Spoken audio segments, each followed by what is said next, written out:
देखिए सामने जो फिगर दिया गया है उसमें 5 कॉन्ग्रुएंट सर्कल दिया गया है।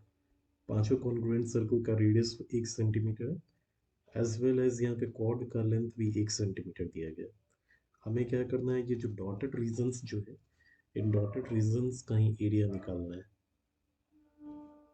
ठीक है, अब ये जो डॉटेड रीजन्स है, मतलब अगर देखा जाए तो एक तरह से अगर यहाँ पे चूंकि रेडियस 1 सेंटीमीटर है और कॉर्ड भी 1 सेंटीमीटर है, इस पूरे अगर फिगर को देखें तो यहाँ पे जो ट्रायंगल ओ ए बी जो बन रहा है, इस ट्रायंगल ओ ए बी में तीनों साइड जो है, यानी O A is equal to O B is equal to A B, ये 1 सेंटीमीटर है। ऑलरेडी जैसा कि क्वेश्चन में मेंशन है, ओ ए ओ बी तो आपका रेडियस हो गया,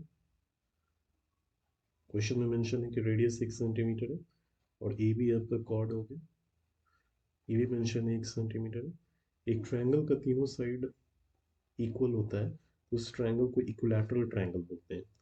तो इस प्रकार ट्रायंगल ओ ए बी क्या हो गया, इक्विलैटरल ट्रायंगल हो गया। अब इक्विलैटरल ट्रायंगल का हर एक एंगल जो है वो 60 डिग्री होता है, लेकिन हमें एंगल कहाँ का चाहिए, सेंटर पर का एंगल चाहिए। सेंटर पर का एंगल चाहिए, यानी angle O is equal to 60 degree, क्योंकि सेंटर पर का एंगल जो होता है वही तो सबटेंड करता है। अब हम लोग निकालेंगे शेडेड रीजन के एरिया को। शेडेड रीजन के एरिया को अगर हम लोग निकालेंगे तो ओवरऑल आपका इस फिगर को ध्यान से देखें, ट्रायंगल तुम्हारा यहाँ से यहाँ तक है, शेडेड रीजन ये वाला हो गया, ये शेडेड रीजन हो गया। तो एक शेडेड रीजन का हम लोग निकाल लेते हैं, टोटल तो 8 शेडेड रीजन है ना, तो सबसे पहले एक शेडेड रीजन का हम लोग निकाल लेते हैं।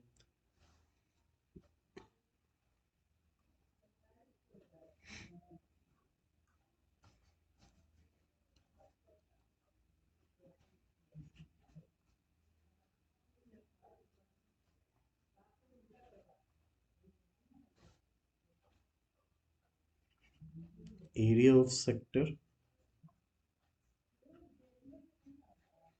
with angle 60 degree and radius 1 centimeter minus area of equilateral triangle। Equilateral triangle मैंने यहाँ पे सेक्टर क्यों कहा, अगर आप ध्यान से इस फिगर को देखो तो ये पूरा का पूरा फिगर तो एक सेक्टर बन रहा है ना, और ये इतना दूर तो आपका एक ट्रायंगल बन रहा है, तो इससे हमें इधर नीचे वाला मिल जाएगा, ये वाला पार्ट मिल जाएगा, shaded region. Area of sector कैसे निकालते हैं, theta by 360 into pi r square.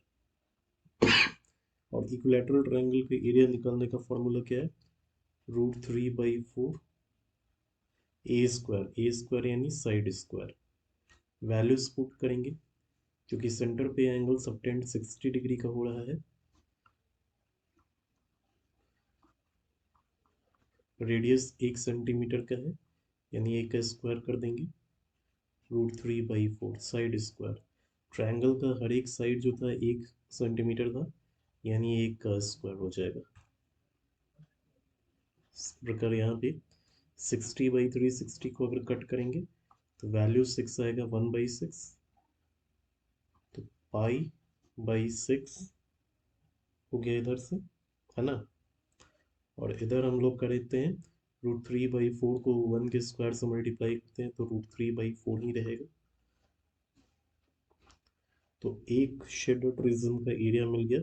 अब इस पूरे फिगर में देखते हैं तो पूरा फिगर में कितना शेडेड रीजन है, 1 2 3 4 5 6 7 8,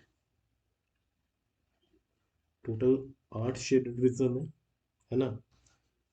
इसलिए रिक्वायर्ड एरिया आपका हो जाएगा 8 into area of shaded portion, यानी 8 इंटू पाई/6 माइनस √3/4, यही आपका आंसर होगा।